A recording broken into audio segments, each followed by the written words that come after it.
முகம்மது என்பது பெரும் புகழுக்குரியவர்கள் என்பது மட்டுமல்ல, மீண்டும் மீண்டும் புகழப்படுவதற்கு தகுதி உடையவர்கள். அது பெருமானார் ஸல்லல்லாஹு அலைஹி வஸல்லம் அவர்கள் மனிதர்கள் தான், ஆனால் மற்ற மனிதர்களைப் போல அல்ல. சாதாரண கற்களும் மாணிக்க கற்களும் ஒன்றுதான் என்று சொல்லக்கூடியவன் தான் நபிகள் நாயகம் ஸல்லல்லாஹு அலைஹி வஸல்லம் அவர்களை சாதாரண மனிதன் என்பான், அவன் மூடன். எல்லா நபிமார்களை விட யூசுப் அலைஹிஸ்ஸலாம் பேரழகு மிக்கவர்களாக இருந்தார்கள். அப்படின்னா என் பெருமானார் ஸல்லல்லாஹு அலைஹி வஸல்லம் உடைய அழகு என்ன? அலைஹிஸ்ஸலாம் அழகின் ஒரு பகுதி கொடுக்கப்பட்டவர்கள். பெருமானார் ஸல்லல்லாஹு அலைஹி வஸல்லம் மொத்த அழகே கொடுக்கப்பட்டவர்கள். கொஞ்சம் டிம்மாக கொஞ்சம் பிரைட்டாக வைக்கிற மாதிரி அல்லாஹ் தஆலா பெருமானார் ஸல்லல்லாஹு அலைஹி வஸல்லம் உடைய மொத்த அழகை கொஞ்சம் அவன் மறைத்து வைத்தான். எப்படி? அவனுடைய தஜல்லியாத்தை அல்லாஹ் இந்த உலகத்தில் மறைத்து வைத்ததை. ஆனாலும் சஹாபாக்கள் பார்த்து ரசிக்கும் வகையிலும் பார்த்து கொண்டே இருக்கும் வகையிலும் பெருமானார் ஸல்லல்லாஹு அலைஹி வஸல்லம் அவர்களுடைய அழகை அல்லாஹ் தஆலா அற்புதப்படுத்தி வைத்தார். மனிதனால் ஏற்ற முடியாத இலக்கிய நயம் கொண்டது அருள்மறை குர்ஆன். இது உலகம் ஏற்றுக்கொண்டது. அல்லாஹ்வே நபி அவர்களை சந்திரனாக சூரியனாக சொல்லுகிறான் என்றால் அவனும் புகழுகிறான். கவி வடையில் கவி நடையில் புகழுகிறான். சந்திரன் போன்ற வதனத்தில் ஒளியை போன்ற ரூகை பெற்ற ஒரு மாமனிதர். அழகான நட்சத்திரங்களை கொண்டு வேலைப்பாடு செய்யப்பட்ட ஒரு ஆவரணத்தை போல அவர்கள் எனக்கு காட்சியளித்தார்கள்.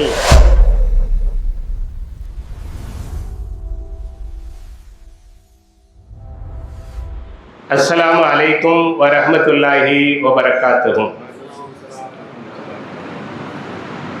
அருள் நிறைந்த அன்பின் வெளிப்பாடான அருமையான ஒரு வாசகம். அந்த வாசகத்தை மனதில் நினைப்பதற்கும் நாவில் உச்சரிப்பதற்கும் கையினால் எழுதுவதற்கும் அதை படிப்பதற்கும் பாக்கியம் பெற்ற ஒரு வாசகம் என்றுதான் சொல்ல வேண்டும். மௌலூதுடைய கிதாபில் அந்த ஷம்சுன் அந்த பதுருன் அந்த நூறுன் ஃபௌக நூரின் என்ற பெருமானாரை பற்றிய அந்த நூல் முழுவதுமே அன்பின் வெளிப்பாடுதான். அதில் இந்த வரிகள் மிக அருமையான ஒன்று. என்னுடைய தலைப்புக்கு அதுதான் அடிப்படையும் கூட. சுந்தர நபியின் சந்திர வதனம் என்பது எனக்கான தலைப்பும். சுந்தர நபி என்றால் அழகு நபி என்று பொருள். சந்திர வதனம் என்றால் அந்த அழகை ஒப்பிடுவதற்கு சந்திரனை ஓமை காட்டுகின்ற, சூரியனை ஓமை காட்டுகின்ற அந்த வரிகள் தான் அந்த ஷம்சுன் அந்த பதுருன் என்பது. அரபு மொழியில சந்திரனும் சூரியனையும் தனித்தனியாக சொல்லும் பொழுது சூரியன் என்றால் ஷம்சுன் என்று பொருள், சந்திரன் என்றால் கமருன் என்று பொருள். சந்திரனையும் சூரியனையும் சேர்த்தார் போன்று சொல்வதாக இருந்தால் கமரைனி என்று சொல்வார்கள். கமரைனி இரண்டு சந்திரன்கள் என்றால் ஒரு சந்திரன் ஒரு சூரியன் என்று பொருள். எப்படி அபூபக்கர் சித்திக் ரலியல்லாஹு அன்ஹு, உமர் இப்னு கத்தாப் ரலியல்லாஹு அன்ஹு தனித்தனியாக சொல்லும் பொழுது அண்ணல் அபூபக்கர் ரலியல்லாஹு அன்ஹு, அருமை உமர் இப்னு கத்தாப் ரலியல்லாஹு அன்ஹு என்று தனித்தனியாக சொல்லுவோம். ஆனால் இரண்டு பேரையும் சேர்த்து சொல்லும் பொழுது உமரைனி என்று சொல்வார்கள்.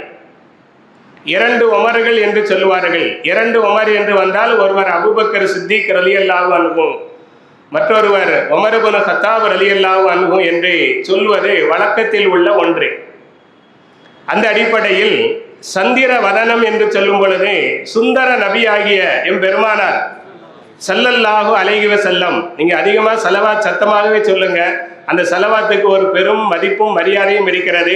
கடையநல்லூர்ல மக்தூம் ஞானியார் பெரிய பள்ளிவாசல் ஜும்மா பள்ளிவாசல்ல மீலாது நிறைவு சிறப்பு பயானில் உங்கள் மீது யா ரசூலல்லாஹ் அதிகமான மக்கள் ஸலவாத்து சொன்னார்கள் என்ற இந்த ஸலவாத்தும் சலாமும் அவர்களுக்கு எத்தி வைக்கப்படுகின்ற ஒரு உன்னதமான நேரம் இன்றைய இரவு.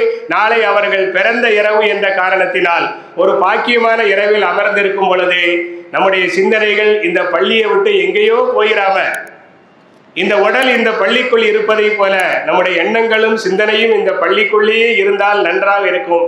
ஆகவே நீங்கள் அந்த அருள் நிறைந்த தெய்வீக பேரொளியின் திருப்பெயர்கள் சொல்லப்படும் பொழுதெல்லாம் நீங்கள் வாய் திறந்து ஸலவாத்தை நீங்கள் மலர்ந்தால் அது மிக சிறப்பிற்குரியதாக பெரும் பாக்கியமாக இருக்கும். அல்லாஹ் அந்த தௌஃபீக்கை தந்து அருள் புரிவானாக. எனவே அன்பிற்குரிய அல்லாஹ்வின் நல்லடியார்களே, இந்த மௌலூதுடைய ஆசிரியர் பெரும் பாக்கியம் பெற்ற ஒரு அறிஞர் என்றுதான் சொல்ல வேண்டும். அந்த கிதாபை ஓதுகின்ற பொழுது, பொருள் தெரிந்து ஓதும் பொழுது அதனுடைய ரசனையும் சுவையும் நம்முடைய இதயத்துக்குள்ளே அண்ணலாருடைய அன்பை அப்படியே கொஞ்சம் கொஞ்சமாக தாய் அமுதூட்டுவதை போல நமக்கு அள்ளி பருக வைக்கின்ற ஒரு அருமை வரிகள். அதில் இந்த வரி என்பது இந்த தலைப்புக்கு பொருத்தமானது. அந்த ஷம்சும் அந்த பதுரும். அதனால்தான் சுந்தர நபியின் சந்திர வதனம் என்று இந்த தலைப்பை நாம் தேர்வு செய்திருக்கிறோம். அன்பிற்குரிய அல்லாஹ்வின் நல்லடியார்களே, ஆன்மீக ஆசான் அல் ஆரிஃபு பில்லா அபுல் ஹசன் ஷாதலி ரஹமத்துல்லாஹி அலைஹி எல்லோருக்கும் தெரியும். ஷாதுலியா தரீகாவினுடைய அஸ்திவாரமாக திகழக்கூடிய அண்ணலாருடைய வழித்தோன்றலான அபுல் ஹசன் ஷாதலி ரலியல்லாஹு அன்ஹு பெருமானார் ஸல்லல்லாஹு அலைஹி வஸல்லம் அவர்களை பற்றி ஒரு சொன்ன அந்த செய்தி இன்றைய காலத்திற்கு மிக பொருத்தமான ஒன்று. முஹம்மதுன் பஷருன் லா கல் பஷர் பல்ஹுவ யாக்கூத்தும் பைனல் ஹஜர். முஹம்மதுன் பஷருன் லா கல் பஷர் பல்ஹுவ யாக்கூத்தும் பைனல் ஹஜர். அழகா சொல்றாங்க. ரெண்டு வரியில சிம்பிளா முடிச்சுட்டாங்க. என்னப்பா ரசூல்லா தானே இப்படி ஒரு வார்த்தையை ஒருவர் உதிக்கிறார் என்றாலே அது துர்பாக்கியத்தின் வெளிப்பாடு. இன்னும் அவருக்கு அல்லாஹ் நற்பாக்கியத்தை நாடவே இல்லை என்பதனுடைய வெளிப்பாடு தான். என்னப்பா ரசூல்லா தானே அப்படின்னு சொல்வது. ஆனால் நாம் அந்த வார்த்தைகளை சகித்து கொள்ள முடியாது, அதை நம்மால் தாங்கிக் கொள்ளவும் முடியாது. அன்பிற்குரிய அல்லாஹ்வின் நல்லடியார்களே, கவிதை வணக்கம் அல்ல. நாம் அவருக்கு கவிதையை கற்றுத்தரவும் இல்லை, கவிதை அவருக்கு அவசியம் இல்லை அப்படின்னு போட்டு அல் குரான் அப்படின்னு ஒரு நம்பர் போட்டு வண்ண கலர்ல வால் போஸ்டர்களை நீங்க பார்த்துருப்பீங்க. இன்றைக்கு காலையில் அதை ஒரு நபர் ஃபேஸ்புக்கில் எடுத்து போட்டு மாவட்டத்தில் பல்வேறு இடங்களில் ஆயிரக்கணக்கில் ஒட்டப்பட்ட அருமையான வால் போஸ்டர் அப்படின்னு பதிவேற்றம் பண்ணியிருந்தார். நான் அந்த இதுக்கு ஒரு கமெண்ட் என்ன எழுதினேன் அப்படின்னா, பொருள் மோசடி செய்யப்பட்ட ஒரு வாசகம் இது. திருக்குரானுடைய ஆயத்தின் பொருளில் மோசடி செய்யப்பட்ட ஒரு வாசகம் இது. இந்த வாசகத்தை பரப்புவதே பாவ செயலாகும். காலையில் நான் அதுக்கு ஒரு கமெண்ட் எழுதினேன். ஆனால் மாலையில் பார்க்கும்போது அவர் அந்த இதையை தூக்கிட்டார். குரானுடைய ஆயத்தில் இருட்டடிப்பு செய்யப்பட்ட பொருள் மோசடி, கவிதை வணக்கம் அல்லங்கிறது குரான்ல இல்லை. ஆனால் அவர்கள் வம்படியாக சேர்த்து யார் இதை கவனிக்க போறா, நாம் மூடர்களுக்கே பாடம் நடத்துகிறோம் அப்படிங்கிறதுனால எண்ணத்தை போட்டாலும் அதை கண்டுகொள்ள மாட்டார்கள், அவர்களுடைய ஆட்கள் அப்படிங்கிற எண்ணத்தில் அந்த வார்த்தையை சேர்த்திருக்கிறார்கள். ஆனால் நாம் துல்லியமாக கவனிக்கக்கூடியவர். அல்லாஹ்வுடைய அருள்மறை பாதுகாக்கப்பட்டது. அதை பாதுகாப்பதற்கான பொறுப்பை அல்லாஹ் ஏற்றிருக்கிறான். அதை இந்த உலகத்தில் ஆலிம் பெருமக்கள் மூலமாக அல்லாஹ் நிறைவேற்றி வருகிறான். எனவே அங்கே என்ன இருட்டடிப்பு இருக்கிறது, என்ன பொருள் மோசடி இருக்கிறது என்பதை ஆலிம்கள் அறிவார்கள். அதனால் இது ஆயத்தில் பொருள் மோசடி செய்யப்பட்ட வாசகம். இந்த வாசகத்தை பரப்புவது பாவ செயல். அவர் விளங்கிட்டாரு, உடனே தூக்கிட்டார். அந்த வாசகம் அனைத்துமே பாவத்தின் வார்த்தைகள். அதை நாம் படிப்பது கூட நமக்கு பாவத்தை சேர்த்து விடும். அதனால் கண்ணை மூடிக்கொள்வது நமக்கு ரொம்ப பேணுதலாக இருக்கும் என்பதை இந்த இடத்தில் நான் குறிப்பிட விரும்புகிறேன். ஆன்மீக அறிஞர் அபுல் ஹசன் ஷாதலி ரஹ்மத்துல்லாஹி அலைஹி அவர்கள் அழகாக சொல்லுகிறார்கள், அண்ணல் எம் பெருமானார் ஸல்லல்லாஹு அலைஹி வஸல்லம், அவங்க ரசூலுல்லா என்று கூட சொல்லல, முஹம்மதுன் என்ற வார்த்தை ஸல்லல்லாஹு அலைஹி வஸல்லம். ஏன் அந்த வார்த்தையை பயன்படுத்துகின்றார்கள் என்றால், முஹம்மது என்பது பெரும் புகழுக்குரியவர்கள் என்பது மட்டுமல்ல, மீண்டும் மீண்டும் புகழப்படுவதற்கு தகுதி உடையவர்கள்.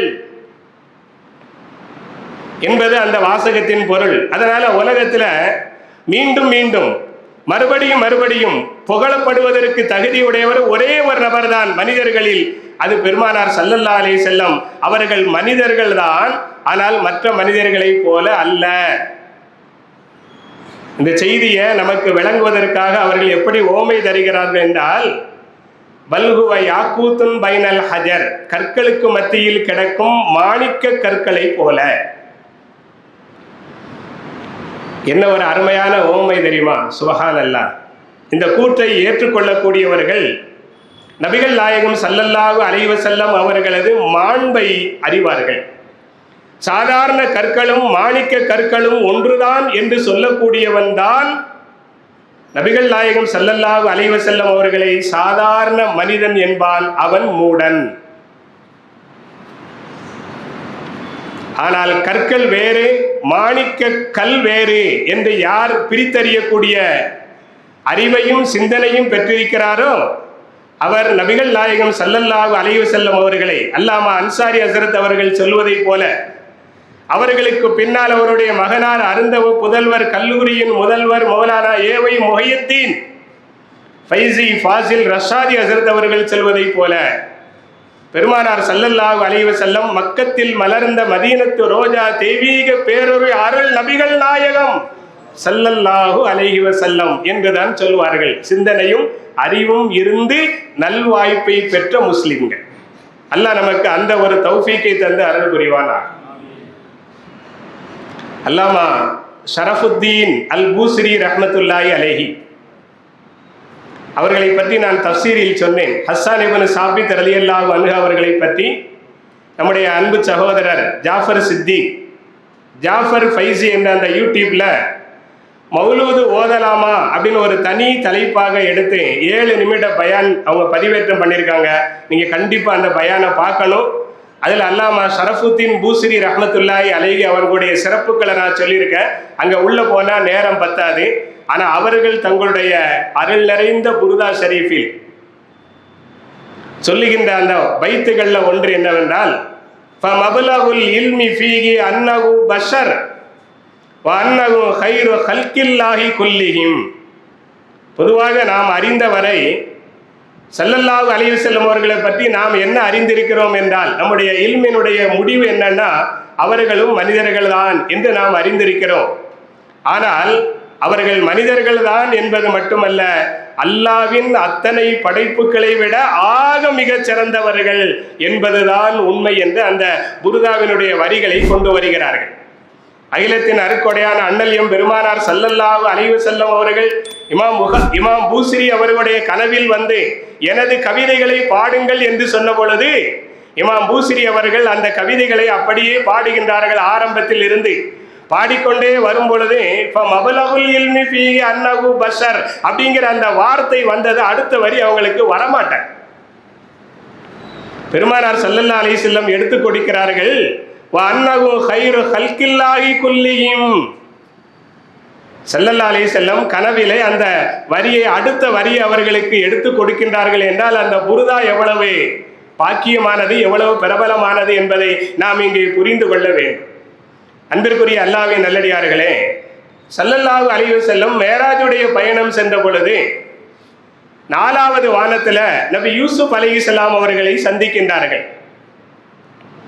அந்த சந்திப்பை பற்றி பெருமானார் ஸல்லல்லாஹு அலைஹி வஸல்லம் சொல்லும் பொழுது, நான் 4வது வானத்தில் நபி யூசுப் அலைஹிஸ்ஸலாம் அவர்களை சந்தித்தேன்.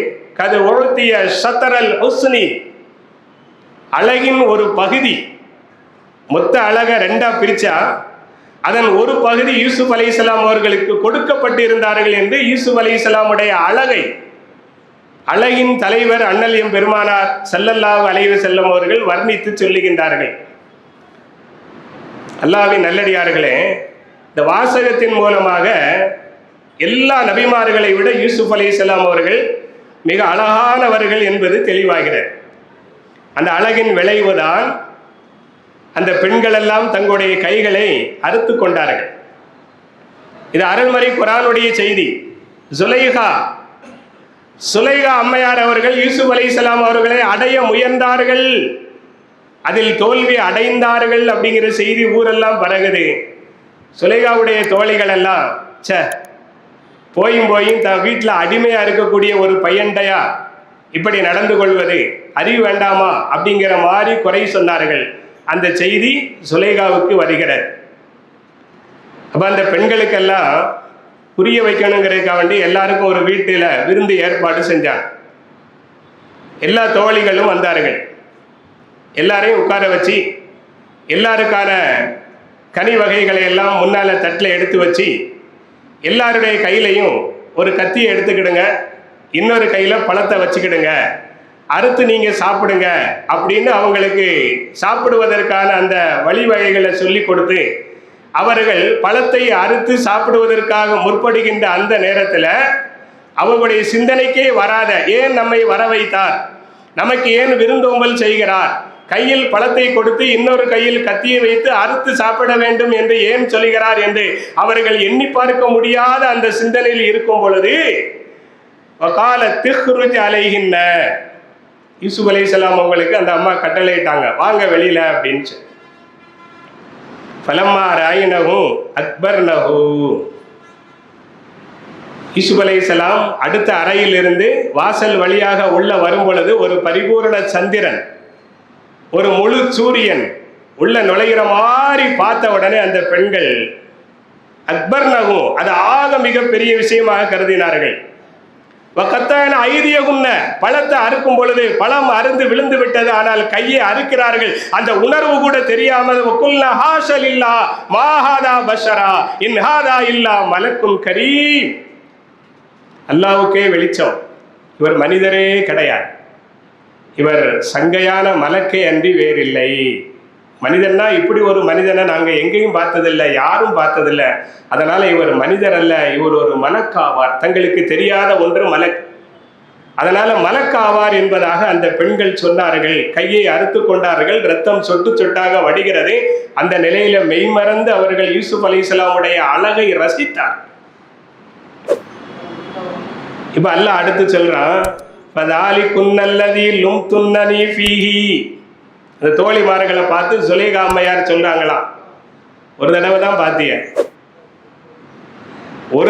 பார்த்தியே யூசுப் அலைஹிஸ்ஸலாம் அவங்கள, ஆனால் கையை அறுத்துக்கிட்டீங்கள, கையை அறுத்தது கூட தெரியாம அவரையே பார்த்துக்கிட்டு இருந்தீங்கள, நான் ஒவ்வொரு நாளும் ஒவ்வொரு நிமிடமும் ஒவ்வொரு நொடியும் அந்த பேரழகை பார்த்து கொண்டே இருந்தால் நானும் மனுஷி தானே, என்னால் மட்டும் சும்மா இருக்க முடியுமா, என் உணர்வுகளை கட்டுப்படுத்த முடியுமா, நான் எவ்வளவுதான் கட்டுப்படுத்தி பார்ப்பது. அதனால இப்ப சொல்லுங்க, நான் அவரை அடைய முயன்றது என்பது தப்பா? பிராக்டிக்கலாக அந்த பெண்களுக்கு எந்த பெண்கள் குறை சொன்னாங்களோ அந்த பெண்களுக்கு சுலைகா அம்மா புரிய வச்சாங்க. அப்ப அந்த பெண்கள் எல்லாம் சொன்னாங்களா, நீ செஞ்சது கரெக்டு தான், எங்களால முடியாதம்மா, நீ எப்படித்தான் பல நாட்களாக அனுதினமும் அவரை பார்த்து கொண்டு உன்னை நீ கட்டுப்படுத்தினாயோ என்பது எங்களுக்கு ஆச்சரியமா இருக்கிறது அப்படின்ட்டு அந்த அம்மா அவன் மேல குற்றம் இல்லை அப்படின்னு சொல்லிட்டு, அல்லாமா ஜலாலுத்தீன் சுயூத்தி ரஹ்மத்துல்லாஹி அலைஹி தஃப்சீர் ஜலாலைன்ல ஒரு வாசகத்தை குறிப்பிடுறாங்க. போகும்போது கையில கட்டு போட்டு மருந்து போட்டு பேண்டேஜ் கட்டிட்டு அந்த பெண்கள்லாம் வெளியில போகும்போது யூசுப் அலைஹிஸ்ஸலாமை கூப்பிட்டு சொன்னாங்களா, அதி மௌலாத்திக்க, எப்பா எஜமானி சொன்னதை கேளு, அதி மௌலாத்திக்க, எஜமானி சொன்னதை கேள், எங்களுக்கு தான் கிடைக்கல அந்த பாக்கியம், அவங்களுக்கு அது கிடைக்கட்டும், இந்த உலகத்தில் ஆக மிகச்சிறந்த ஒரு பேரழகரை அனுபவிச்ச ஒரு பாக்கியம் எங்கள் தோழிகளில் ஒருவருக்கு கிடைக்கட்டும் அப்படிங்கிற நல்ல எண்ணத்தோட, எந்த தப்பும் நடக்கல, அல்லாஹ் நடக்க விடல, யூசுப் அலைஹிஸ்ஸலாம் அவர்களை அல்லாஹ் பாதுகாத்தான். ஆனால் அந்த அழகு எப்பேற்பட்ட பேரழகு என்பதை புரிய வைப்பதற்கு தான் இந்த செய்தியை அல்லாஹ் சொல்கிறார். இதை நானோ நீங்களோ கற்பனையாக உருவாக்கிய செய்தி அல்ல, அல்லாஹ்வே தன் அருள்மறையில் சொல்லுகின்றார். யூசுப் அலைஹிஸ்ஸலாமுடைய அந்த அழகு இப்பேற்பட்ட ஒரு பாதிப்பை, ஒரு தாக்கத்தை ஏற்படுத்தி இருக்குன்னு சொன்னா, அதைத்தான் நபி அவர்கள் சொன்னார்கள், கது ஓத்திய ஷதரல் ஹுஸ்ன், அழகின் ஒரு பகுதி கொடுக்கப்பட்டார்கள். இங்க நமக்கு அடுத்த கேள்வி என்னன்னா, எல்லா நபிமார்களை விட யூசுப் அலைஹிஸ்ஸலாம் பேரழகு மிக்கவர்களாக இருந்தார்கள் அப்படின்னா, என் பெருமானார் ஸல்லல்லாஹு அலைஹி வஸல்லமுடைய அழகு என்ன? அப்படின்னு ஒரு கேள்வி வருகிறது. இந்த கேள்விக்கு ஹதீஸுடைய அறிஞர்கள், தஃப்சீருடைய அறிஞர்கள் ஒட்டுமொத்தமாக, குறிப்பாக அல்லாமா குர்துபி ரஹ்மத்துல்லாஹி அலைஹி தங்கள் தஃப்சீரில் எழுதுகின்ற செய்தி என்னவென்றால், பெருமானார் ஸல்லல்லாஹு அலைஹி வஸல்லம் யூசுப் அலைஹிஸ்ஸலாம் அவர்களை விட மேலான அழகு மிக்கவர்கள். ஏனென்றால் யூசுப் அலைஹிஸ்ஸலாம் அழகின் ஒரு பகுதி கொடுக்கப்பட்டவர்கள், பெருமானார் ஸல்லல்லாஹு அலைஹி வஸல்லம் மொத்த அழகே கொடுக்கப்பட்டவர்கள் அப்படின்னு எழுதுகின்றார். அதனால தான் இந்த சம்பவத்தை முன்னிட்டு கோடிட்டு காட்டிய ஆயிஷா சித்திகா ரலியல்லாஹு அன்ஹா அவர்கள் சொன்னார்களாம், லவ் அன்ன சவாஹிப ஸுலைஹா ரஐன ஜபீனஹு லஅஸர்ன தக்தியல் குலூபி. சுலைஹாவுடைய கூட்டாளிகள், தோழிமார்கள் யூசுப் அலைஹிஸ்ஸலாமுடைய அழகை பார்த்து வியந்து மெய் மறந்து தங்கள் கையை அறுத்தார்கள். ஆனால் அதே பெண்கள் எம் பெருமானார் ஸல்லல்லாஹு அலைஹி வஸல்லம் அருள் நிறைந்த அந்த வதனத்தை, அந்த முகத்தை பார்த்தார்கள் என்றால் தங்கள் உள்ளத்தையே அறுத்திருப்பார்கள். அல்லாஹு அக்பர். இப்போ பெருமானாருடைய அந்த பேர் அழக ஆயிஷா ரலியல்லாஹு அன்ஹா இவ்வளவு அருமையாக சொல்லி முடித்து விட்டார். இப்போ நமக்கு அடுத்த கேள்வி என்னன்னா, யூசுப் அலைஹிஸ்ஸலாமை பார்த்து கையை அறுத்த மாதிரி பெருமானார் ஸல்லல்லாஹு அலைஹி வஸல்லம் பார்த்து யாரும் கையையும் அறுத்துக்கிடலையே, காலையும் அறுத்துக்கிடலையே அப்படின்னா, அங்கேதான் அறிஞர்கள் அடுத்த கேள்விக்கான ஒரு விடையை தருகிறார்கள். பெருமானார் ஸல்லல்லாஹு அலைஹி வஸல்லம் அவர்களை பார்த்து பார்த்து ரசித்து கொண்டிருக்கின்ற அந்த சஹாபா பெருமக்கள், அந்த பாக்கியம் பெற்ற அந்த மேன்மக்கள், அந்த அழகினால் பாதிக்கப்பட்டு விடக்கூடாது என்பதற்காக அல்லாஹ் அந்த அழகை கொஞ்சம் மறைத்தே வைத்திருக்கின்றான், முழுமையாக வெளிப்படுத்தாமல். நம்ம எல்லாத்துலேயும் கொஞ்சம் கூட்டி கொஞ்சம் குறைச்சி வைக்க முடியுமா இல்லையா? கொஞ்சம் டிம்மாக கொஞ்சம் பிரைட்டாக வைக்கிற மாதிரி அல்லாஹு தாலா பெருமானார் ஸல்லல்லாஹு அலைஹி வஸல்லமுடைய மொத்த அழகை கொஞ்சம் அவன் மறைத்து வைத்தான். எப்படி? அவனுடைய தஜல்லியாத்தை அல்லாஹ் இந்த உலகத்தில் மறைத்து வைத்ததை போல. மூசா அலைஹிஸ்ஸலாம் தூர் சீனா மலையில ரப்பி அரினி அன்துரு இலை, என் இறைவனே உன்னோட பேசுவதற்கான, உன் பேச்சை கேட்பதற்கான பாக்கியத்தை பெற்றுட்டேன், கொஞ்சம் காட்டினா என்ன, ஒன்றை நான் பார்த்துருவேன் இல்லையா அப்படின்னு அவங்க ஆசையோடு கேட்கும்போது ஒரு சில கேள்விகளை நம்ம கேட்டுறணும். கிடைச்சிட்டா லாபம் தானே. அப்போ அல்லாஹு தாலா அந்த இடத்துல சொன்னால் லன் தரானி, பார்க்க முடியாது என்று சொல்லவில்லை, ஒருபோதும் பார்க்க முடியாது, கண்டிப்பாக பார்க்க முடியும். என்னன்னா காட்டுறதுக்கு நான் தயார், ஆனால் பார்க்கும் திறன் உங்கள்கிட்ட கிடையாது என்ற காரணத்தினால் லன் தரானி என்றார். பிறகு அல்லாஹு தாலா அதை விளங்க வைப்பதற்காக அந்த தூர் சீனா மலை மீது அல்லாஹ் தன்னுடைய பேரொளியின் கொஞ்சத்தை இறக்கினார். அந்த ஒளி பட்டு அந்த மலை திடகாத்திரத்தின் வலிமையினுடைய உதாரணமாக சொல்லக்கூடிய அந்த மலை தூள் தூளாக சிதறியது என்பதாக குர்ஆன் சொல்லி காட்டுகிறது. அதை பார்த்தது இவங்க மயங்கி விழுந்துட்டான். ஆனால் அல்லாஹு தாலா நாளை மறுமையில அவனை ஈமான் கொண்ட அந்த மூமின்களுக்கு அல்லாஹ் பார்ப்பதற்கான அந்த அருமையான வாய்ப்பை உருவாக்கி தருகிறான். அல்லாஹ் நம் அனைவருக்கும் அந்த பாக்கியத்தை தருவானாக. அப்படி பார்க்கும்போது அருள் நபியின் பக்கத்தில் உட்கார்ந்து பார்ப்பதற்கான வாய்ப்பை நமக்கும் நம்முடைய பெற்றோர்கள் சந்ததிகளுக்கும் தந்து அல்லாஹ் அருள் புரிவானார். இதேதான் பெருமானார் ஸல்லல்லாஹு அலைஹி வஸல்லம் அழகையும் அல்லாஹு தஆலா கொஞ்சம் மறைத்தே வைத்திருக்கின்றான். ஆனாலும் சஹாபாக்கள் பார்த்து ரசிக்கும் வகையிலும் பார்த்து கொண்டே இருக்கும் வகையிலும் பெருமானார் ஸல்லல்லாஹு அலைஹி வஸல்லம் அவர்களுடைய அழகை அல்லாஹு தஆலா அற்புதப்படுத்தி வைத்தார். தமிழ்நாட்டினுடைய தாய் மதரசா என்று போற்றப்படுகின்ற அல் பாக்கியாத்து சாலிஹாத் அரபிக் கல்லூரியினுடைய முன்னாள் முதல்வர் மருகமாகிவிட்டார்கள். மாபெரும் கல்விமான் அல்லாமா PSB ஜைனுல் ஆபிதீன் ரஹ்மத்துல்லாஹி அலைஹி அவர்கள் ஒரு முறை இதே மீலாதுடைய சந்தர்ப்பத்தில் பெருமானார் ஸல்லல்லாஹு அலைஹி வஸல்லமுடைய அந்த அழகை பற்றி ஒரு பயான் செய்தார்கள். யூசுப் அலைஹிஸ்ஸலாமுடைய அழகுக்கும் பெருமானார் ஸல்லல்லாஹு அலைஹி வஸல்லம் அழகுக்கும் மத்தியில் என்ன வித்தியாசம் என்றால், யூசுப் அலைஹிஸ்ஸலாமுடைய அழகு என்பது ஹுஸ்னு சபாஹி, அந்த அழகுக்கு அவர்கள் விளக்கம் சொல்கிறார். ஹுஸ்னு சபாஹ் அதாவது பார்த்ததும் உடனே அழகாக தெரிகின்ற ஒரு அழகு.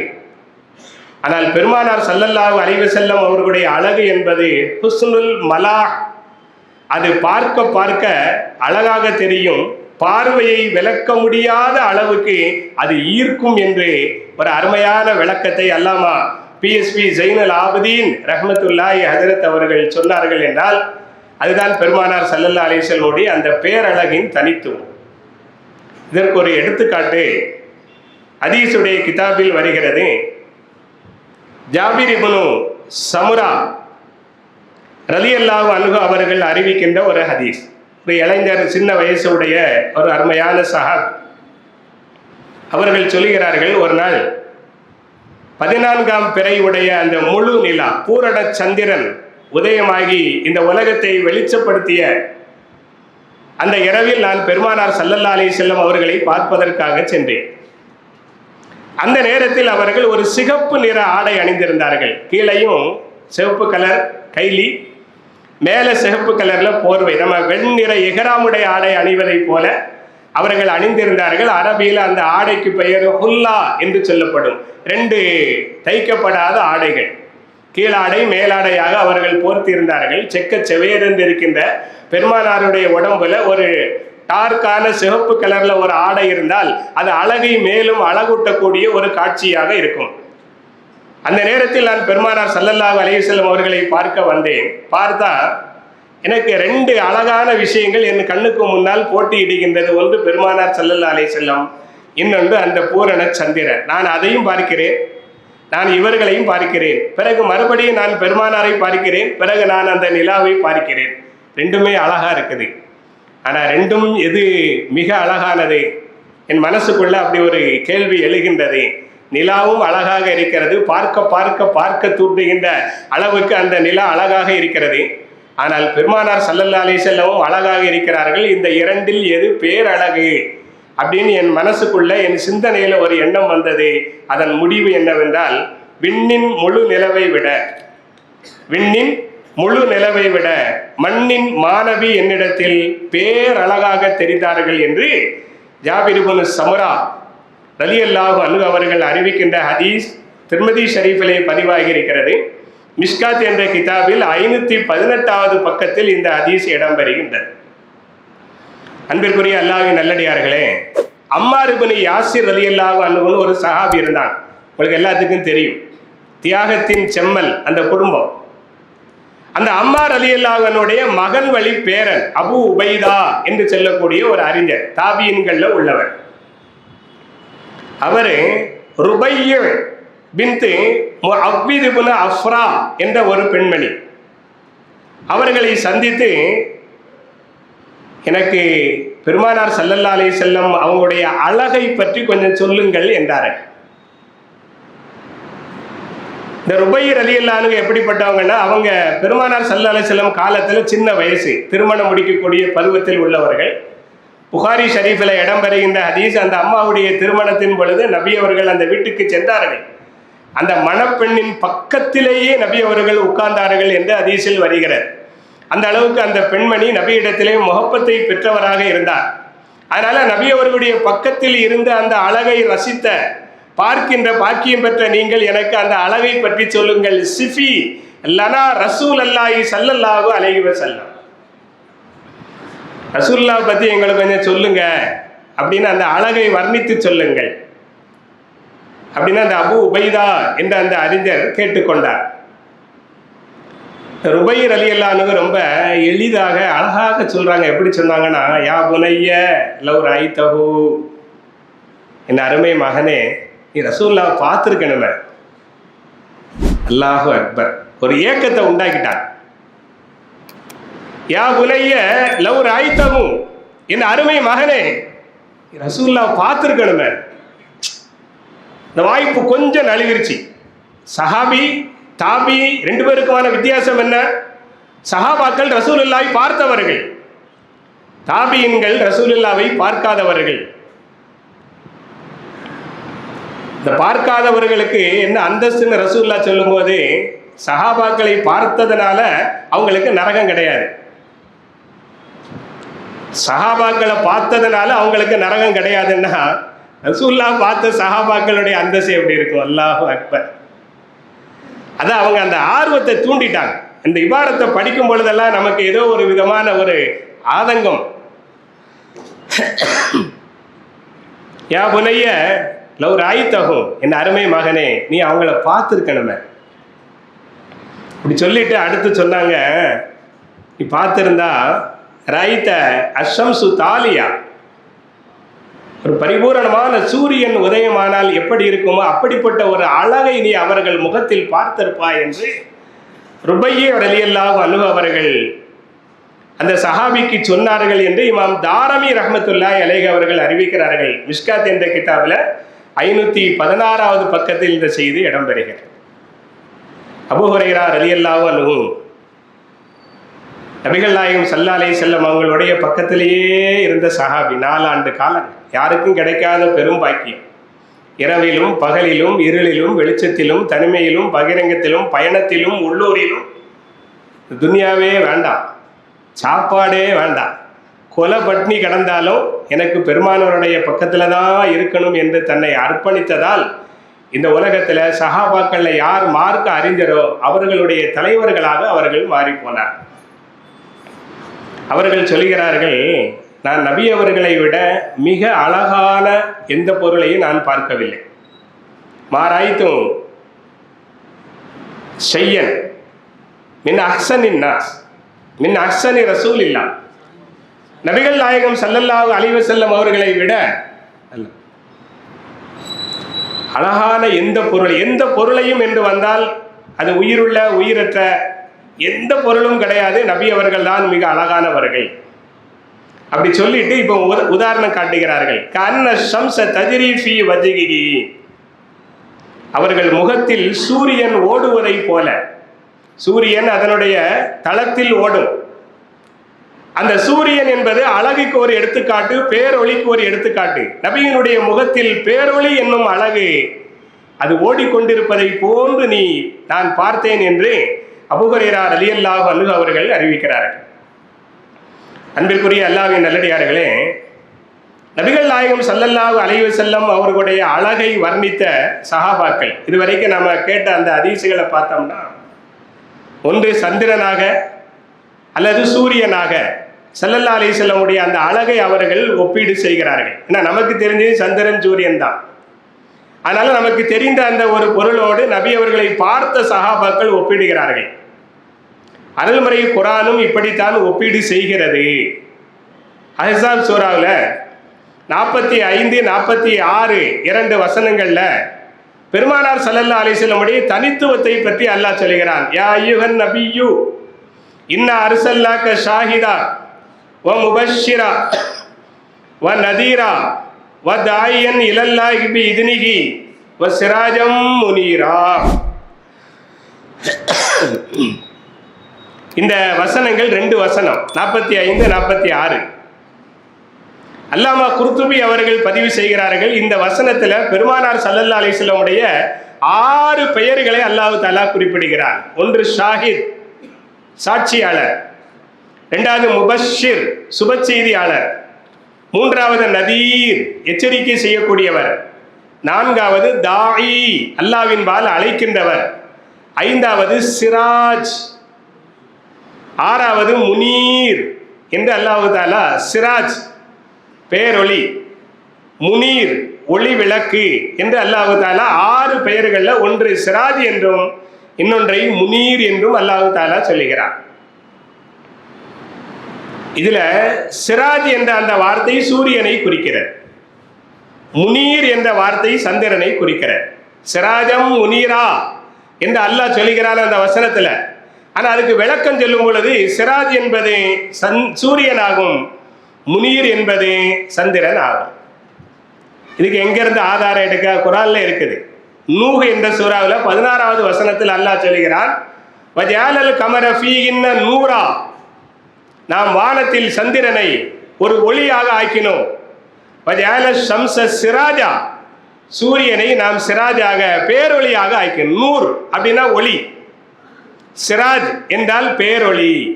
சந்திரன் சூரியன் என்று வருகிறது. சந்திரனும் சூரியனும் உலகை இருளை விட்டும் வெளிச்சமாக்கிறது. ஒன்று பகலை வெளிச்சமாக்குகிறது சூரியன், இன்னொன்று இரவை வெளிச்சமாக்கிறது சந்திரன். நாயகமே, தாங்களும் அறியாமை குஃபர் எனும் இருளை அகற்றும் சந்திரனாய் சூரியனாய் இருந்து உலக மக்களுக்கு வழிகாட்டுகின்றீர்கள், ஒளி விளக்காக திகழ்கின்றீர்கள் என்று அல்லாஹ் தஆலா நபி அவர்களை புகழ்கிறான். சந்திரன் சூரியன் ஓமை வந்துட்டாலே கவிதை தாங்க. குரான் கவிதை கிடையாது. ஏனென்றால் கவிதைக்கும் மேல கவிதை இலக்கியத்தின் வெளிப்பாடு. அந்த இலக்கியத்தின் உச்சம்தான் குரான். மனிதனால் ஏற்ற முடியாத இலக்கிய நயம் கொண்டது அருள்மறை குரான். இது உலகம் ஏற்றுக்கொண்டது. அல்லாவே நபி அவர்களை சந்திரனாக சூரியனாக சொல்லுகிறான் என்றால் அவனும் புகழுகிறான்.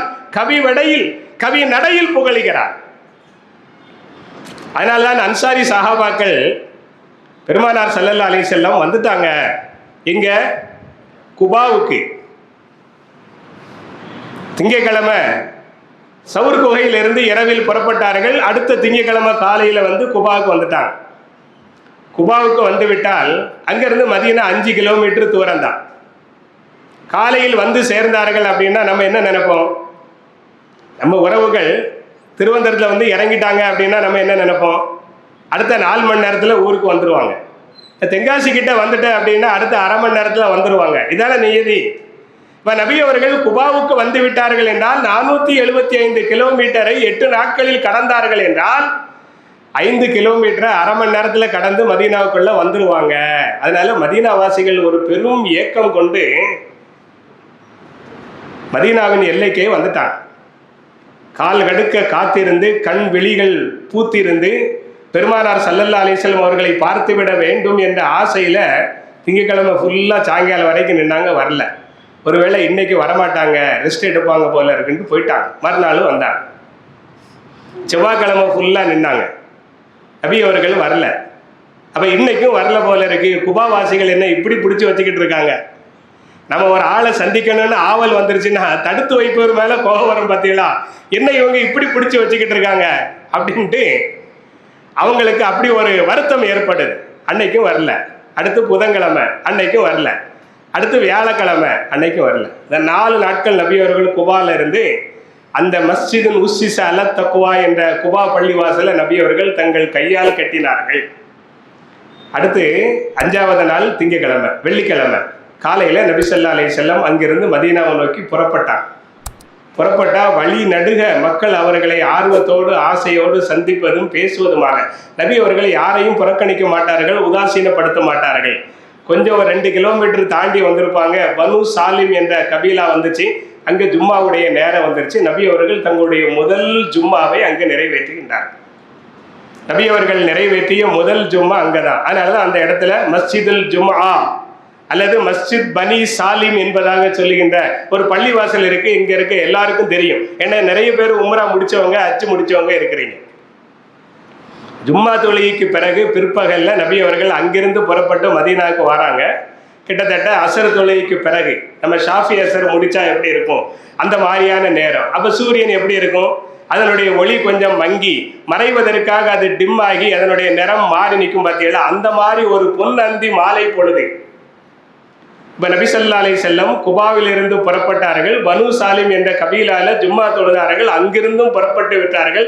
சற்று நேரத்தில் மதீனாவுக்குள்ளே நுழைவார்கள். அப்படிங்கும் பொழுது மதீனாவுடைய எல்லையில் அவர்கள் காத்திருக்கிறார்கள். இப்போ நபி ஸல்லல்லாஹு அலைஹி வஸல்லம் அந்த பகுதி அந்த நேரத்தில் மேடு பள்ளமாக இருக்கும்.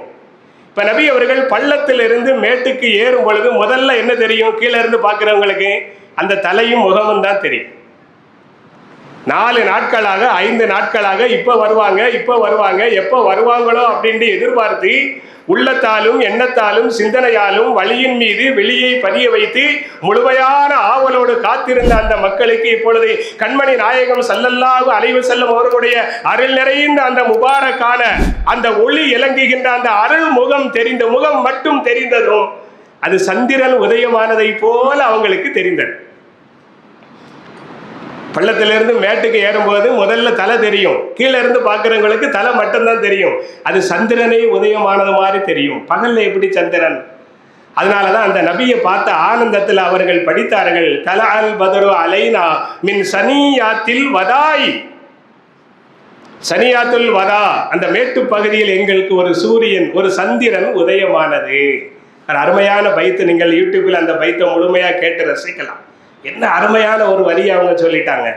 எங்கள் மீது ஒரு 14ஆம் பிறை ஒரு பூரண சந்திரன் உதயமானது, பகலில் தோன்றிய நிலவு என்று அந்த சஹாபாக்கள் வர்ணித்தார். இது ஒரு பக்கம்னா அடுத்தாப்புல அன்னை ஆயிஷா ரலியல்லாஹு அன்ஹா ஸல்லல்லாஹு அலைஹி வஸல்லமுடைய முழு அன்பை பெற்றவர்கள் இல்லையா? அவங்க சொன்னாங்க, லனா ஷம்சுன் வலில் ஆஃபாக்கி ஷம்சுன், எங்களுக்கு ஒரு சூரியன், இந்த உலகத்துக்கு ஒரு சூரியன். லனா ஷம்சுன் வலில் ஆஃபாக்கி ஷம்சுன், எங்களுக்கு ஒரு சூரியன், இந்த உலகத்திற்கு ஒரு சூரியன். அப்படி சொல்லிட்டு நபி அவங்களை எப்படி வர்ணிக்கிறாங்க பாருங்க. ஷம்சி ஹைரும் மின் ஷம்சி ஸமா, எனது சூரியன் இந்த உலகத்திற்கான சூரியனாகி அந்த வானத்து சூரியனை விட மிகச் சிறந்தது. எப்படி தெரியுமா? ஃபைன்ன ஷம்ஸ தத்லு பாத ஃபஜ்ர், உலகத்தின் சூரியன், வானத்தின் சூரியன் அதிகாலை ஃபஜ்ருக்கு பிறகு உதயமாகும், பகல்ல உதயமாகும். ஷம்சி தாலிகுன் பாதல் இஷா, ஆனா எனது சூரியன் இஷாவுக்கு பிறகு இருளிலே உதயமாகிறது. ஆயிஷா சித்திகா ரலியல்லாஹு அன்ஹா மிகச்சிறந்த கவிஞர். எப்படி மிகச்சிறந்த அறிஞராக இருந்தாங்களோ, மிகச்சிறந்த இலக்கியவாதியாக இருந்தாங்களோ, மிகச்சிறந்த மருத்துவராக இருந்தாங்களோ, மிகச்சிறந்த தஃப்சீருடைய அறிஞராக இருந்தார்களோ, மிகச்சிறந்த ஹதீஸுடைய வல்லுநராக இருந்தார்களோ, அதே போன்று அவர்கள் சிறந்த கவிஞராகவும் இருந்தார்கள்.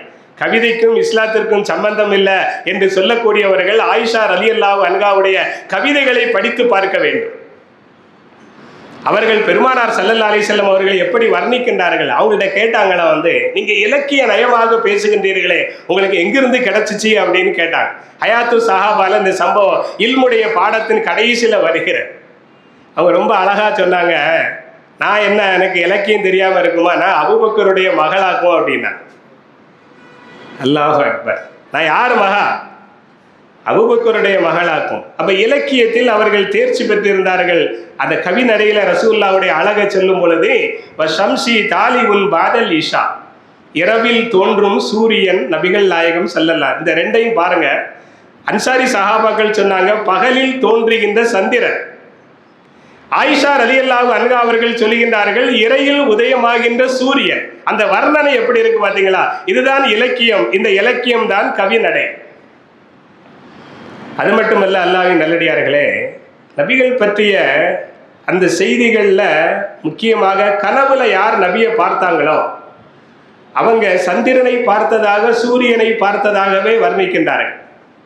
உதாரணத்திற்கு ஹதீஜா ரலியல்லாஹு அன்ஹா, சஃபியா ரலியல்லாஹு அன்ஹா ஆகியோர் கனவில் நபி அவர்கள் சூரியனாய் தோன்றியிருந்தார்கள். சவுதா ரலியல்லாஹு அன்ஹா, ஜுவைரியா ரலியல்லாஹு அன்ஹா, உம்மு ஹபீபா ரலியல்லாஹு அன்ஹா ஆகியோருடைய கனவில் நபி அவர்கள் சந்திரனாக காட்சி தந்தார்கள். நிசாவு ஹவுலி ரசூல், பெருமானாருடைய மனைவிமார்கள், தாய்மார்கள், பிள்ளைமார்களை பற்றி எடுத்து கூறுகின்ற ஒரு வரலாற்று நூலில் இந்த செய்திகள் எல்லாம் இடம்பெற்றிருக்கிறது. இதை நான் விரிவா சொன்ன நேரம் பத்தாது, இன்னைக்கு அதனால ஹதீஜா ரலியல்லாஹு அன்ஹா அவங்களுடைய கனவு, அவர்கள் கனவு காண்கின்றார்கள் ஒரு சந்திரன். அந்த சந்திரன் ஆகிறது சில துண்டுகளாக உடைந்து ஹதீஜா ரலியல்லாஹு அன்ஹா அவர்களது வீட்டுக்குள்ளேயும் ஒளியோடு நுழைகிறது அப்படின்னு ஒரு கனவு பார்த்தார்கள். அப்ப அந்த நேரத்தில் ஒரு சிறந்த அறிஞராக இருந்த, தௌராத் இஞ்சிலை கற்றுக்கொண்டிருந்த அவங்களுடைய சச்சா மகன் வரக்கத் இப்னு நௌஃபல் இடத்திலே சென்று தனது கனவை சொல்லும் பொழுது அந்த அறிஞர் சொன்னாரா, நீ பார்த்த சந்திரன் இறுதி நபி, இந்த உலகத்திற்கு வருவதாக வாக்களிக்கப்பட்ட அந்த இறுதி நபி உன் வீட்டுக்குள்ள நுழையுதுன்னு சொன்னீங்க பாத்தீங்களா, நீங்க அவங்களை திருமணம் செய்வீர்கள் அப்படின்னு வரக்கத் இப்னு நௌஃபல் அந்த கனவுக்கான விளக்கம் கொடுத்தார்கள். அது அப்படியே நடந்தது. இங்க ஹதீஜா ரலியல்லாஹு அன்ஹா அவர்கள் சூரியனாக அவர்களை காண்கின்றார்கள், சூரியனாக காண்கிறார்கள். மற்ற 3 பேரும் சந்திரனாக காண்கின்றார். சஃபியா ரலியல்லாஹு அன்ஹாவுடைய நிகழ்ச்சி வருது. அவங்க ஒரு யூதருடைய மகள். மதீனால 3 யூத கூட்டங்கள் இருந்துச்சு. பனு குரைலா, பனு நுலைர், பனு கைன்கா. அல்ல பனு நுலைர் என்ற அந்த யூத கூட்டத்தை சார்ந்தவர் தான் சஃபியா ரலியல்லாஹு அன்ஹா. அந்த கூட்டத்தினுடைய தலைவர் ஹுயை இப்னு அக்தப் என்று சொல்லக்கூடியவர், ரசூலுல்லாஹ்வுடைய ஜென்ம விரோதி. எப்படி அபூஜகல் நான் வாழ்ந்தாலும் வீழ்ந்தாலும் முகம்மதுடைய எதிரியாகத்தான் மரணிப்பேன் என்று சொல்லக்கூடிய ஒரு துர்பாக்கியத்தை பெற்றிருந்தானோ, அதுபோல இந்த துர்பாக்கியசாலி தான் ஹுயை இப்னு அக்தப். அவர் ஒரு கட்டத்தில் நபியை பார்த்து சொன்னார், என் கையால தான் உங்களுக்கு மரணம் வரும் என்று. நபி அவர்கள் சொன்னார்கள், அடே என் கையால தான் நீ சாவ போறேன்னு சொன்னாங்க. அதே மாதிரி பனு குறைலாவுடைய யூத கூட்டம் முற்றுகையிடப்பட்டு அதிலிருந்து போர் செய்வதற்கு தகுதியான ஆண்கள் கொல்லப்பட வேண்டும் என்று சொல்லும் பொழுது இவர் உள்ள மாட்டிக்கிட்டார். அவர் இருக்கிற இடம் ஹைபர், ஆனா வசமா மாட்டிக்கிட்டாரு. மாட்டேனால அவரும் கொல்லப்பட்டார். நபி அவர்கள் சொன்னதுதான் அங்கே நடந்தது. அவருடைய மகள் தான் சஃபியா ரலியல்லாஹு அன்ஹா. ஹைபர் கோட்டை வெற்றி கொள்ளப்படுவதற்கு முன்னால சஃபியா ரலியல்லாஹு அன்ஹா அவர் கனவு பார்த்தாங்க. ஒரு சந்திரன் அது வானத்திலிருந்து இறங்கி வந்து சஃபியா ரலியல்லாஹு அன்ஹுடைய மடியில் அமர்வதை போல கனவு கண்டார். அந்த அம்மா அந்த கனவை தன்னுடைய தந்தை இடத்துல சொன்னாங்க. அந்த தந்தைக்கு கனவின் விளக்கம் தெரிஞ்சிருச்சு. நீ எஸ்ரிபுடைய மதீனாவுடைய மன்னரை திருமணம் செய்ய வேண்டும் என்றா நீ ஆசைப்படுகிறாய் அப்படின்னு ஓங்கி ஒரு அடி கன்னத்துல, பெத்த மகள் என்று கூட பார்க்காமல். சஃபியா ஒரு பேரழகி, அந்த அழகி அடிக்கிறதுக்கு மனசு வருமா? ஆனா அந்த கயவன் துர்பாக்கியசாலி ஓங்கி ஒரு அடி அடிச்சான். அவன் அடிச்ச அந்த தழும்பு கன்னத்துல கடைசி வரைக்கும் மாறாமல் காய்த்து போன. சஃபியா ரலியல்லாஹு அன்ஹுடைய கன்னத்துல அந்த அடியினுடைய தழும்பு காய்த்து போய் இருந்தது என்று ஹதீஸ் சொல்கிறது. ஆனா அந்த கனவின் பிரகாரமே சஃபியா ரலியல்லாஹு அன்ஹாவை பெருமானார் ஸல்லல்லாஹு அலைஹி வஸல்லம் திருமணம் செய்தார்கள். அன்பிற்குரிய அல்லாஹ்வின் நல்லடியார்களே, இதே போலதான் அபூபக்கர் சித்திக் ரலியல்லாஹு அன்ஹு அவர்கள் ஷாம் நாட்டில் வியாபாரம் செஞ்சு கொண்டிருந்தார். அப்போ ஒரு கனவு பார்க்கிறார்.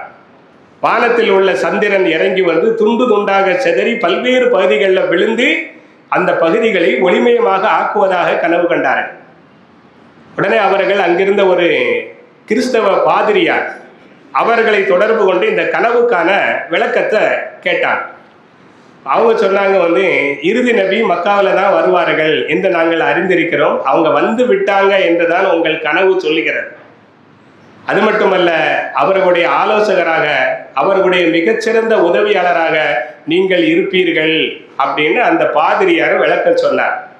இப்போ அபூபக்கர் சித்திக் ரலியல்லாஹு அன்ஹு வியாபாரம் முடிச்சுட்டு மக்காவுக்கு வராங்க. இங்க நபி அவர்கள் மக்களை அல்லாஹ்வின்பால் அழைப்பதற்காக தயாராகி விட்டார். வீட்டுக்குள்ள இருந்த அழைப்பும் வெளியில வருகிறது. வெளியில முதல்ல அவர்கள் அபூபக்கர் சித்திக்குக்காக வேண்டி காத்திருந்தார்களோ என்னமோ, அபூபக்கர் நாயகம் மக்காவுக்குள்ள வந்தது நபி அவர்கள் அவர்களை சந்தித்து, ஆனா ரசூலுல்லாஹ் அதுவுக்க இல்லல்லா,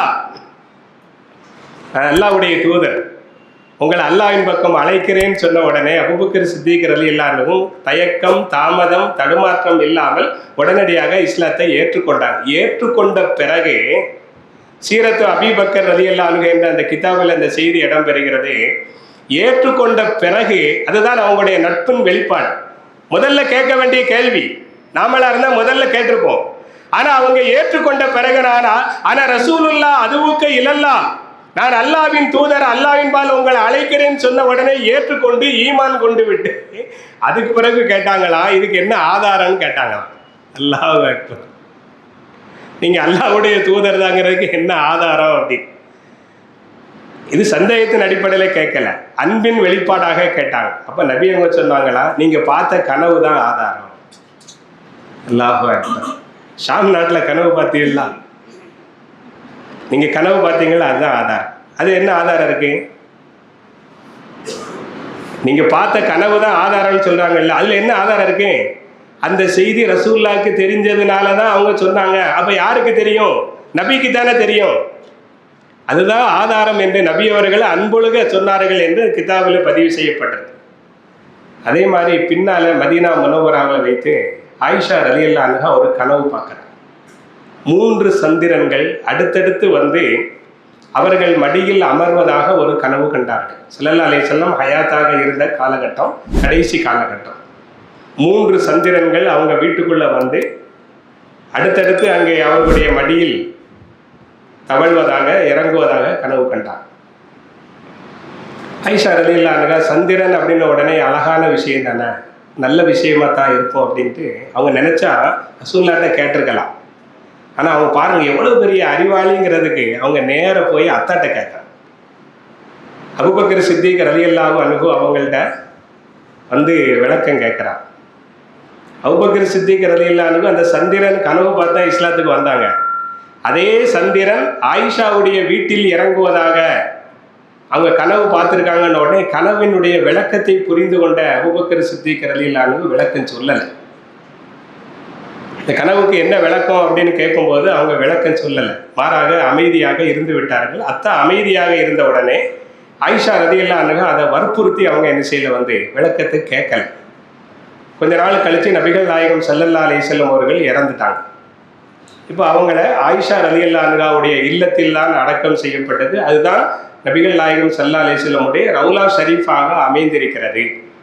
நபி அவர்கள் இறந்து அடக்கம் செய்யப்பட்ட பிறகு அபூபக்கர் சித்திக் ரலியல்லாஹு சொன்னாங்களா, 3 சந்திரர்களில் முதல் சந்திரன் அடைக்கப்பட்டு விட்டது. இந்த கனவுக்கு விளக்கத்தை அதுக்கு பிறகு சொன்னாங்க. அடுத்த 2 சந்திரன் யாருங்கிறத ஆயிஷா ரலியல்லாஹு அன்ஹா புரிந்து கொண்டார்கள், யாருன்னு கேட்கல. அடுத்தடுத்து அபூபக்கர் சித்திக் ரலியல்லாஹு அன்ஹு அவர்களும் உமர் பின் கத்தாப் ரலியல்லாஹு அன்ஹு அவர்களும் வஃபாத்தானதற்கு பிறகு அந்த இடத்தில் அடக்கம் செய்யப்பட்டார்கள் என்று நமக்கு எல்லாத்துக்கும் தெரியும். அப்ப இந்த இடத்துல பெருமானாரை சந்திரனாக அவர்கள் கனவில் கண்டார்கள். அன்பிற்குரிய அல்லாஹ்வின் நல்லடியார்களே, என் தலைப்பு கரெக்டா போய்கிட்டு இருக்கு. சுந்தர நபியின் சந்திர வதனம், சூரியனாக சந்திரனாக இவ்வளவு அழகுமிக்க சந்திர வதனமாய் காட்சி அளித்த நபிகள் நாயகம் ஸல்லல்லாஹு அலைஹி வஸல்லம் அவர்களை தங்களது கவித்திறனால் இகழ வேண்டும், கவித்திறனால் இகழ வேண்டும் என்று காஃபிர்கள் முடிவு செய்து நபியோருடைய புகழை மறைக்க வேண்டும், அவரை இகழ்ந்து இழிவுபடுத்த வேண்டும் என்று ஹஸ்ஸான் இப்னு சாபித் ரலியல்லாஹு அன்ஹு அவங்கள கூப்பிட்டு ஒரு பெரும் தொகையை கொடுத்து, நீங்கள் அவங்கள இகழ்ந்து பாட வேண்டும், அது வாழ் வீச்சை விட மிகப்பெரிய வலிமை மிக்க தாக்கத்தை ஏற்படுத்தும், அதனால நீங்க இகழ்ந்து பாடுங்கள் என்பதாக சொன்னார்.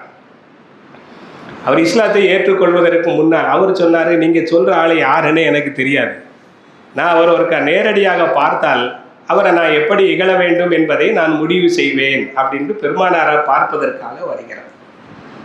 அல்லாஹ்வின் நல்லடியார்களே, முதலாக பெருமானார் ஸல்லல்லாஹு அலைஹி வஸல்லம் பார்த்ததும் ஹஸ்ஸான் இப்னு சாபித் ரலியல்லாஹு அன்ஹு திகைத்து போனார்.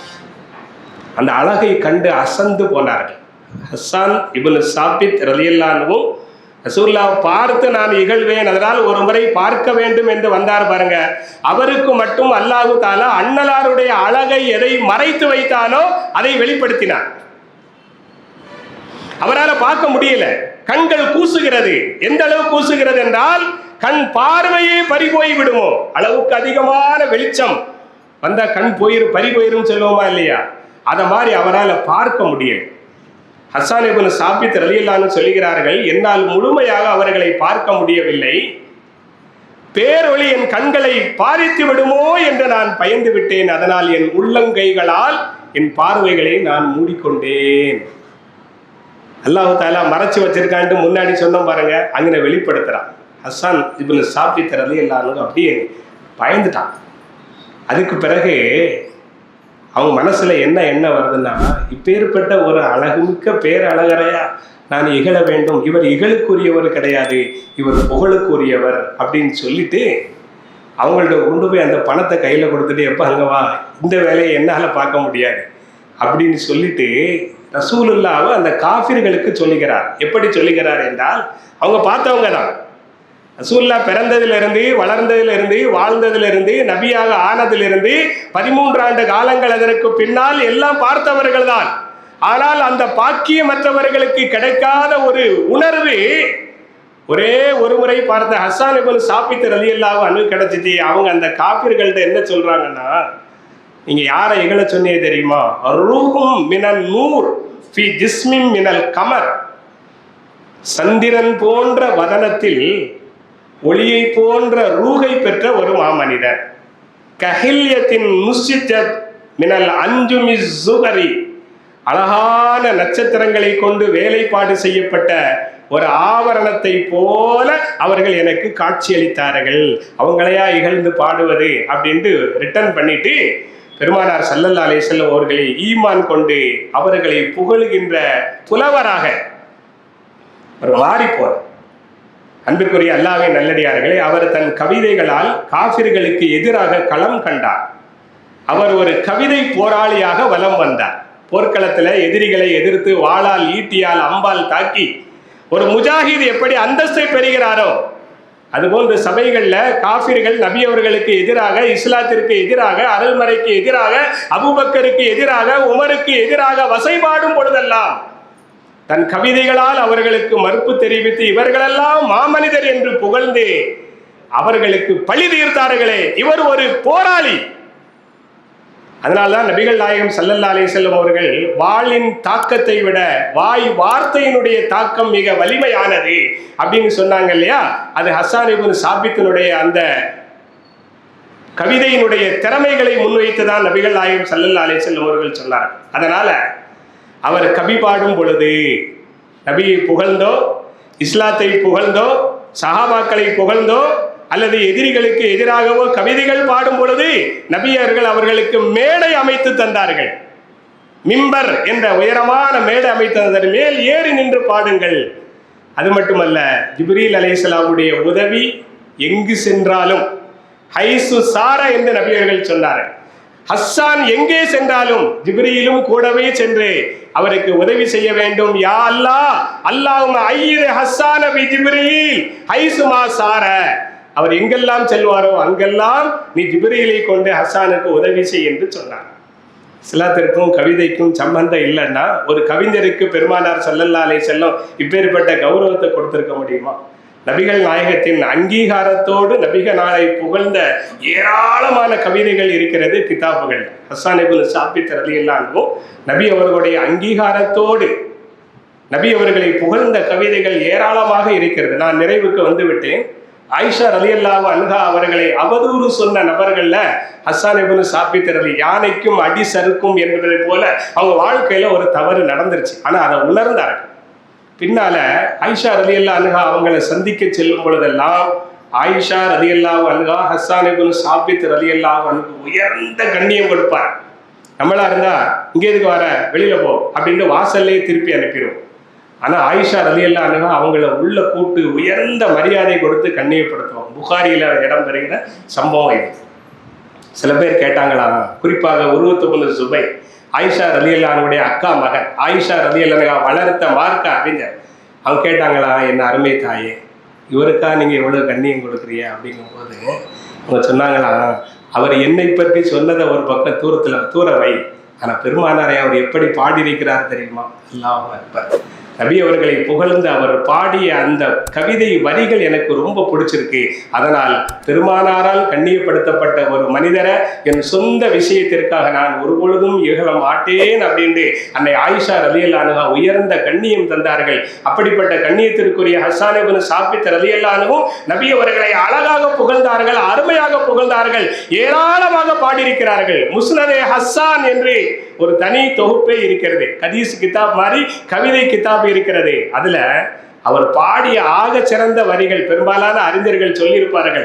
கடையநல்லூருடைய சொல் அறிவு என்று வர்ணிக்கப்பட்ட தெளிந்த நீரோடையாக பேசுகின்ற தமிழின் வித்தகர் என்று வர்ணிக்கப்பட்ட அல்லாமா SSK கலந்தர் மஸ்தான் ரஹ்மானி ஹசரத் அவர்கள் அந்த கவிதைகளை அழகாக பாடியிருக்காங்க. அதற்கு விளக்கம் சொல்லியிருக்காங்க. அந்த பயான் இப்பவும் யூடியூப்பில் இருக்குது. அந்த கவிதை என்னவென்றால், வஹ்ஸன மின்க லம் தர கத்து ஐனி வாஜிமல மின் கலம் தலிதுன் நிசா குலித்த முபர்ரம் மின் குல்லி ஐபின் கன்னக கது குலித்த கமாதஷா. அழகா சொல்றார், உங்களை விட மிக அழகான ஒரு நபரை என் கண்கள் இதுவரை பார்த்ததில்லை. உங்களை விட மிக அழகான ஒரு நபரை எந்த பெண்ணும் பெற்றெடுக்கவில்லை. எல்லா குறைகளை விட்டும் நீங்கள் நிறைவாக்கப்பட்டவர்கள். அதனாலதான் நம்ம கண்ணாடி பார்க்கும்போது நம்ம என்ன சொல்றோம்? யா அல்லாஹ், என்னுடைய புறத்தை அழகுபடுத்தியதே போல அகத்தை அழகுபடுத்துன்னு துவா செய்கிறோம். அல்லாஹும்ம ஹஸ்ஸின் ஹுலுகி கமா ஹஸ்ஸன்த ஹல்கி அப்படின்னு. ஆனால் ரசூல்லா கண்ணாடி பார்த்தா என்ன செய்வாங்க தெரியுமா? அல்ஹம்துலில்லாஹி அல்லதி ஹஸ்ஸன ஹல்கி வ ஹுல்கி. என் அகத்தையும் என் புறத்தையும் அழகுபடுத்திய அல்லாஹ்வுக்கே எல்லா குறையே கிடையாது. குணத்திலும் குறை கிடையாது, உருவத்திலும் குறை கிடையாது, எந்த குறையும் இல்லாத எல்லா குறைகளை விட்டு நீங்கள் பாதுகாக்கப்பட்டவர்கள் அப்படின்னு சொல்லிட்டு அடுத்த வரிதான் இங்க ஹைலைட். என்ன சொல்றாங்கன்னா, இவ்வளவு அழகாக இவ்வளவு எழிலாக எந்த குறையும் இல்லாமல் படைக்கப்பட்ட உங்களை பார்க்கும்போது கண்ணக கது ஹுலித்த கமாதஷா, நீங்க எப்படி விரும்பினீர்களோ அப்படியே நீங்கள் படைக்கப்பட்டதை போல எனக்கு தெரியும். நான் இப்படிதான் இருக்கணும், என்னை அப்படி படைக்க வேண்டும் என்று நீங்கள் அல்லாஹ்விடம் சொல்லி அதற்கேற்ப அல்லாஹ் உங்களை படைத்து விட்டானோ என்பதை போன்று எனக்கு தெரிகிறது என்று பெருமானாருக்கு முன்னால் பெருமானார் ஸல்லல்லாஹு அலைஹி வஸல்லம் அவர்களை புகழ்ந்திருக்கின்றார்கள் என்று சொன்னால் இந்த வரிகளுக்கு நிகராக எந்த வரியும் கிடையாது. அப்ப இந்த வரிகளை, இந்த கவிதைகளை நபி அவர்கள் அங்கீகரித்துண்டு அவருக்கு துவா செய்திருக்கிறார்கள் என்றால் கவிதைக்கும் இஸ்லாத்திற்கும் சம்பந்தம் உண்டு. இலக்கிய ரீதியில் இஸ்லாத்தை, அரபு மொழியையும் பாதுகாப்பதில் கவிதை பெரும் பங்காற்றிருக்கிறது.